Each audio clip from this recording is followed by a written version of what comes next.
Hello and welcome. This is Cheryl. Thank you so much for joining me today. In this video, I'm sharing two easy matte blending ink techniques, and I'm using the color combination for April 2026 on the Lisa Horton Crafts Facebook page. So I'm using Anthracite, Early Sunrise, as well as Rhubarb Jam matte blending ink. I'm using a few other dies and press plates as well. I'm using the text background press plate as well as the layered butterfly die set and the nested petal die set. For my sentiments, I'm using the Very Best Wishes sentiment stamp and die set.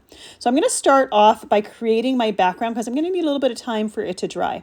I've got some mixed media Heavystock here. I'm going to be using my BetterPress system with this press plate, and I'm going to heat emboss that press plate background on my mixed media Heavystock with some gold embossing powder.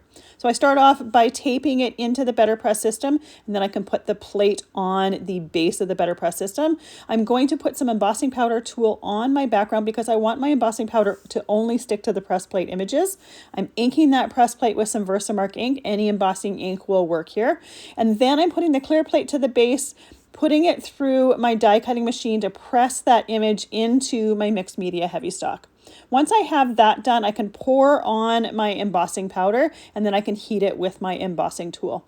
Now, you can use many different types of inks and many different types of cardstocks with the BetterPress system. So it's very, very versatile. It works great for things like this. I do find that press plates give you a lot of really crisp detail with them. So I definitely love using my BetterPress plates in both the Glimmer system as well as the BetterPress system. But for this particular technique, the BetterPress system is perfect because I want to create kind of a mixed media style background with that matte blending ink, but I want to have a little bit of interesting texture to it. So embossing that press plate image is going to give that texture because that embossing is going to resist my matte blending ink. It's only going to color the background cardstock, and so we're going to get that raised metallic print to it as well as the color in the background.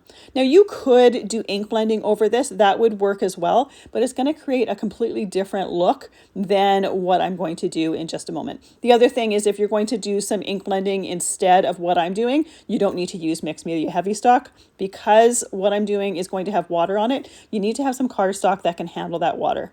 So on my surface here, I have the Tim Holtz Media Mat, and I'm just pressing that matte blending ink into my surface, and then I'm misting it to make sure that it's nice and wet and can go on my cardstock. Now this is like the Distress Technique background. I'm just pressing that cardstock into that background.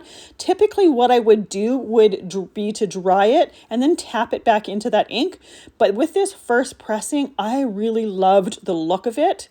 It was subtle enough, but had enough color and enough interest that I decided to just clean up the rest of the ink on my surface. I had intended to do more of a distress style and keep pressing it into there, but I also didn't want it to distract from my other elements. So what happened that first time is absolutely perfect.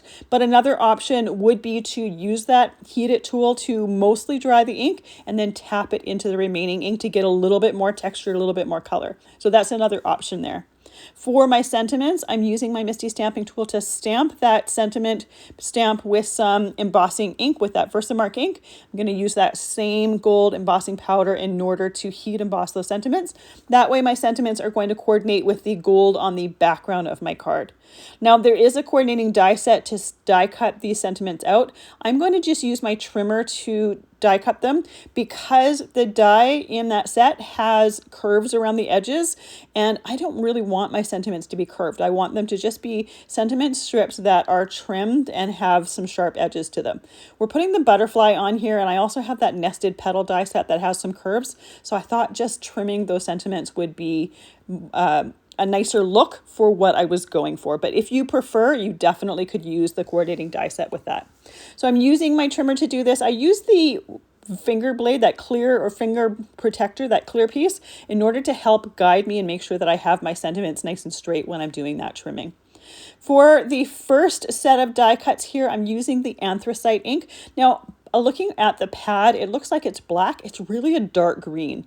So if you go really light-handed with your brush, you can get a lighter tone of green.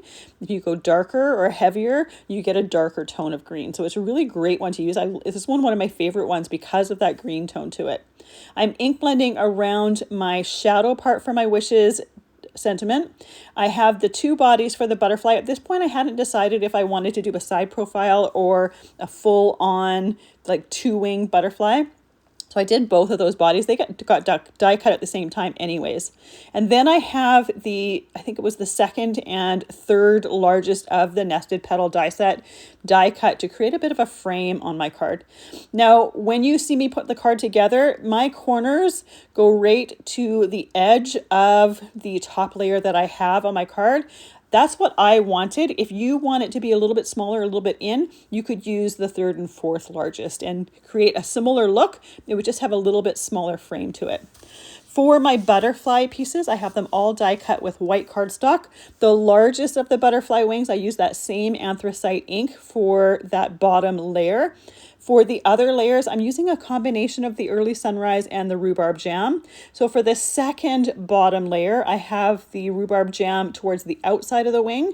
And then for the upper layers, I have that rhubarb jam towards the inside of the wing. Then I'm putting them off of my tacky mat, cleaning it off, letting it dry, and then I'm doing the opposite sides of those wings with the early sunrise. So this way, when I layer my pieces together, the second layer for my wings are going to have pink on the outside. The upper layer is going to have that orange, that early sunrise on the outside. So we're going to get the edges of our wings, the different layers are going to have the three different colors on them. I'm using the Lisa Horton 1-inch flat brushes. These are great for ink blending because you can do really light-handed and get a light coat of ink, or you can be heavier with it and get a heavier coat of ink. And the brushes or the bristles are really quite soft, so they're really easy to use. Once I have all of my ink blending done, I can assemble my card here. I'm going to start with my sentiment. So I'm putting some liquid glue on the back of the upper layer. That upper layer was inked with the rhubarb jam. You could also instead do the early sunrise if you wanted the orange instead. Another option would be to create kind of an ombre look to kind of echo the colors of the wings. I opted to just go with one color because I want the focus to be on that butterfly and I want that sentiment to be a little bit secondary to it. I'm using that same liquid glue to glue the layers of my wings together. I love using liquid glue when I'm assembling cards because it gives you that wiggle room to move and shimmy those pieces in place. By having a fine line bottle like this, you can put as much or as little glue as you need on those pieces, so you have a lot of control when it comes to this. I'm doing the two separate layers of those wings separately, or the two sides of those wings separately. You can see I decided to create a butterfly that had both wings. I just really love this butterfly. It's quite large, so it's going to take a good amount of my card. And like I said, at the beginning, I wasn't sure which one I wanted to do, but it's really nice to have those options and be able to pick and choose while you're creating. And all it really took was creating an extra body so that I had the options to choose that.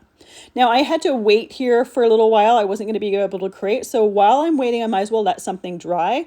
There are little circles on the upper wings here. So what I'm doing is using some gold Nuvo drops to put some dimension, some metallic dimension onto those wings. I'm just putting little dots of it in different sizes that echo the size of the indent of dot that is on the top part of those butterfly wings. Now, by using the Nuvo drops, it makes it super, super easy because I can just put the amount that I need on there and let it completely dry. Another option here, if you didn't have Nuvo drops, is you could use an embossing pan and color in those areas and then heat emboss those pieces. I would tend to do those before assembling my layers just because we have liquid glue underneath here that is drying, but that's also an option. You get a very similar look to it. So with my Nuvo drops on here, I'm going to leave that to dry. I left it to dry for probably about an hour to make sure that it was completely dry. Then I'm going to start assembling my card. So I have one piece of hammer mill cardstock there that I trimmed to 4 inches by 5 1/4 inches. My mixed media, my print or press plate background here is trimmed down to 3 3/4 inches by 5 inches. So my matte layer there, I'm using that anthracite ink. You can see when I put that pad directly to the paper, it shows up a lot blacker than it did on my background or ink blending. So you can see that if you put it directly to paper, you can see a lot more pigment, a lot more color to it, a lot darker color. But it creates a really nice frame around this piece. Then I put my embossed print background. I'm going to add my frame here. And this is where I was talking about the frame. If you want your frame to be a little bit smaller and see more of that print background around the outside part of the frame, you could choose the next two sizes down. But I thought this created a really unique look, having the top left and the bottom right of that nested petal frame touching the edges of that mat and just being able to see the outer part on the top right and the bottom left. So after putting that frame down there and letting it dry completely, I can add my butterfly to it. I'm going to put the butterfly a little bit higher on the card. I'm going to put my sentiment towards the bottom right. So the wishes goes towards the bottom right, right on the edge of my nested petal frame. And then I'm going to tuck my sub sentiment just a little bit under that wishes die. I always like the sub sentiment tucked underneath just a tiny little bit. For the last step, to add just a touch more texture to my card, you could leave it as is and it's absolutely perfect, but I wanted to make the body of that butterfly glossy. So I'm just using some glossy accents. This just adds some clear domed dimension to it. You can see when I put it down, it has a bit of a milky color to it. So it looks like it's kind of a milky, but once it's dry, it dries completely clear and we have some extra texture. We have that glossy butterfly body in the center, and then the rest of it is all matte. This is such a fun and easy card to create, and I just love the way those three colors work together. If you want to see more inspiration with that color palette, definitely check out the Lisa Horton Crafts Facebook page. You'll find all sorts of inspiration this month using that color palette. Thank you so much for joining me today. I really appreciate the time that you spend with me. I hope you have a fantastic day.